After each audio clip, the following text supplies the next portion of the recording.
উত্তপ্ত রাজনীতি। সদ্য ক্ষমতা ছাড়া বিএনপির নেতৃত্বাধীন 4 দলীয় জোটের নেতাকর্মী সমর্থকদের ওপর নেমে আসে নির্যাতনের খড়গ।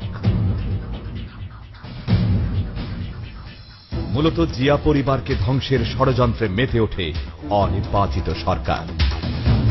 গণতন্ত্র রক্ষায় সে সময় রাজপথে সরব অবস্থা নেয় বাংলাদেশী জাতীয়তাবাদে বিশ্বাসী শক্তি।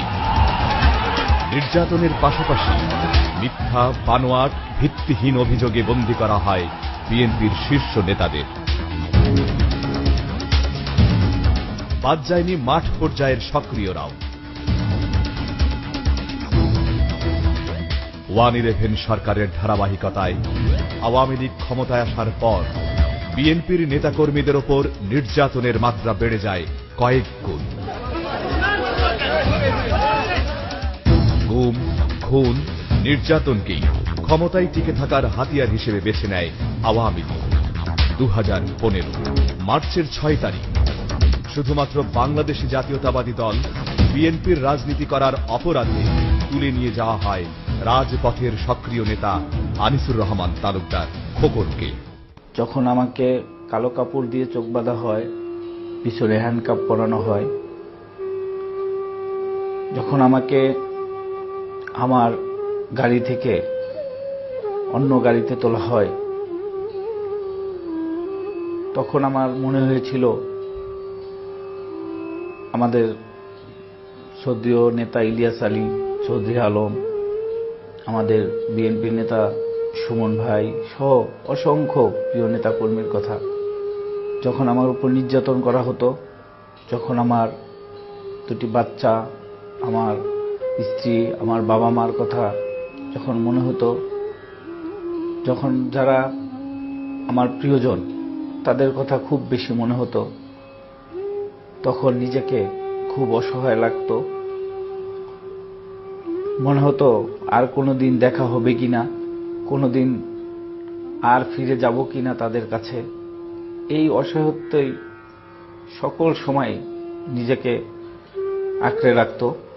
আর সকল সময় আল্লাহকে বেশি স্মরণ করতাম। তারপর কেটে গেছে 3 মাসেরও বেশি সময়, খোঁজ মেলেনি খোকনের। আতঙ্কে সময় কেটেছে পরিবারে। আমি চাই যদি র্যাবের কাছে থাকে তাকে কোর্টে হাজির করা হোক, সে যদি অপরাধী হয় তার ব্যবস্থা নেওয়া হোক, তার বিরুদ্ধে মামলা করা হোক, কিন্তু তাকে এইভাবে কেন আড়ালে রাখবে? দুর্বিষহ দিন পার করেছে এলাকার জনগণ। অবশেষে 2015 সালের 15ই জুন বানোয়াট মামলায় আনিসুর রহমান তালুকদারকে গ্রেফতার দেখায় আইন শৃঙ্খলা বাহিনী। দীর্ঘদিন পর ফিরে পাওয়ায় পরিবারের পাশাপাশি স্বস্তি ফিরে আসে মাদারীপুরের সাধারণ মানুষের মাঝে। জেল থেকে বেরিয়ে সভা সমাবেশ, মিছিল, মিটিং সহ বিএনপির প্রতিটি কর্মসূচিতে আবারও সক্রিয় হন ছাত্র রাজনীতি থেকে উঠে আসা আনিসুর রহমান তালুকদার খোকন। রাজপথে সক্রিয় থাকার অপরাধে, গণতন্ত্রের পক্ষে শক্ত অবস্থানের কারণে 2018 সালের 29 জানুয়ারি আবারও গ্রেফতার করা হয় আনিসুর রহমান তালুকদার খোকনকে। পরিবারের পাশাপাশি আবারও উদ্বিগ্ন হয়ে পড়ে দলের নেতা, কর্মী, সমর্থকরা। এবার 4 মাস রাজবন্দী থাকার পর মুক্তি পান আনিসুর রহমান তালুকদার খোকন।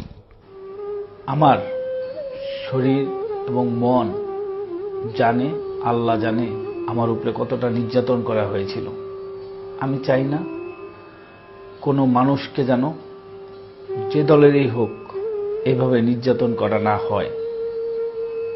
আমার শরীর উপর দিয়ে যেটা গিয়েছে, আমার পরিবারের উপর দিয়েও সেটা গিয়েছে। আমার বৃদ্ধ বাবা মা, আমার স্ত্রী, আমার সন্তান, তারা সকলেই আমার কারণে অসুস্থ হয়ে গিয়েছিল। নতুন উদ্যমে রাজপথে সক্রিয় হন এই নেতা। সরকার বিরোধী ঐক্যবদ্ধ আন্দোলনে বাংলাদেশী জাতীয়তাবাদের পতাকা হাতে রাজপথে আনিসুর রহমান তালুকদার খোকন। রাস্তাঘাট নাই আমাকে এলাকায়, রাস্তাঘাট আছে যাও কাঁচা। রাস্তায় যাত্রী মনে করেন অসুস্থ রোগী যাইতো, অসুস্থ হয়ে যায়। কালকিনি থেকে সিটিগান সাহেবরামপুর যাইতো, ওই রাস্তাটা খারাপ। তারপরে যে ফুলপুদির থেকে ফাইসাতলা যাইতো, ওই রাস্তা খারাপ। কিন্তু এই সমস্ত রাস্তা আমরা যাইতেই পারি না। যে গাড়ি 1 বছরে কোনো সমস্যা না হয়, ওই গাড়ি 2-3 মাসের ভিতরেই চেসিস মেসিস সব ভেঙে যায়। দেখা যায় রোডে গাড়ি আমাদের গাড়ি ভেঙে চুরে পড়ে থাকে, জায়গা জায়গায় ভাঙ্গা, গাড়ি কাইতে পড়ে, শীতে পড়ে, আর দুগা ইট দেয়, আবার কতটুকু বালি দেয়, এইভাবে মানুষ হাঁটতে চলতে পারে না। ওই যে নেশা, যেটা মাদক দ্রব্য, এইটা যদি আপনারা সব নিয়ন্ত্রণে আনতে পারেন তাহলে আমরা সবচেয়ে ভালো থাকি। আমাদের এলাকায় আগে মাদক ছিল না, এখন অনেক দেখা যাইতেছে।